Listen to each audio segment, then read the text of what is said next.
Maharashtra today 24 news सत्य परिस्थितीचा सविस्तर आढावा।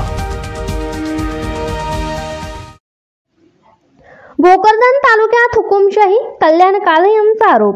भोकरदन तालुक्यातील जवखेडा येथे कुंभार समाजातील एका तरुणाचे घर जमीनदोस्त करून देखील हुकुमशाहीच्या दबावाखाली महसूल आणि पोलीस प्रशासनाकडून पीडित परिवाराला अद्यापही निवारा आणि अन्नाची व्यवस्था केल्या गेल्याचा आरोप ज्यांना लोकसभेतील महाविकास आघाडीचे उमेदवार कल्याण काळे यांनी आज केलाय। भोकरदन तालुक्यातील जवखेडा येथे काही दिवसांपूर्वी अज्ञातांनी कुंभार समाजातील संत्रे या तरुणाचे घर जमीनदोस्त करून तरुणाने त्याच्या आईला मारहाण केली होती। या परिवाराची आज महाविकास आघाडीचे लोकसभा उमेदवार कल्याण काळे यांनी भेट घेतली। दरम्यान या प्रकरणी हसनबाद पोलीस ठाण्यात गुन्हा दाखल करण्यात आला असला तरी पण महसूल विभागाकडून या परिवाराची राहण्याची आणि जेवणाची कुठलीच व्यवस्था केली गेली नसल्याचे काळे यांनी म्हणले। महाराष्ट्र टुडे मराठीसाठी प्रतिनिधी विलास गायकवाड, भोकरदन, जालना। तुमचं नाव सांगा आणि काय घटना घडली? ॲक्च्युली माझं नाव गजानन बाबूलाल संत्रे, राहणार जवखेडा तालुका जिल्हा जालना।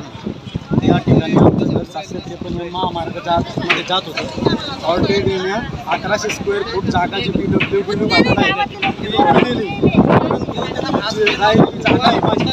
माझी इकडच्या साईडला तेवढी आहे, परंतु माझी जागा मी माझी जागा जेवढी जाते PWDला तेवढी माझं देऊन टाकले, त्याचा माझा काहीच संबंध उरलेला नाही। आता त्यांचा माझा कुठल्याही प्रकारचा संबंध नसल्यामुळे आता जी बाकीची जागा होती ती रात्रीचे भाडोत्री गुंड आणून सनी माझी जागा पाडून टाकली आणि माझं घर बेचेरात करून टाकलं, संपूर्ण संसार उद्ध्वस्त करून टाकला। ही माझी आई आहे, तो माझा भाऊ आहे, तो माझा भाऊ आहे। त्यांना रात्रीची मारहाण केली आणि डायरेक्ट मारहाण करून आमच्यावर धमक्या देऊन टाकल्या की तुम्ही जर कुठं चॅनलला वगैरे बोलले, कुठं बाईट दिली तर तुम्हाला मारहाण करण्यात येईल, तुम्ही कुठल्याही स्वरूपाचं कुठं जाऊ नका, तुम्हाला इथून चालल्या जा, इथं घर बांधू नका, आम्हाला ही जागा पाहिजे। परत तक्रार वगैरे दाखल केली काय प्रकरणात?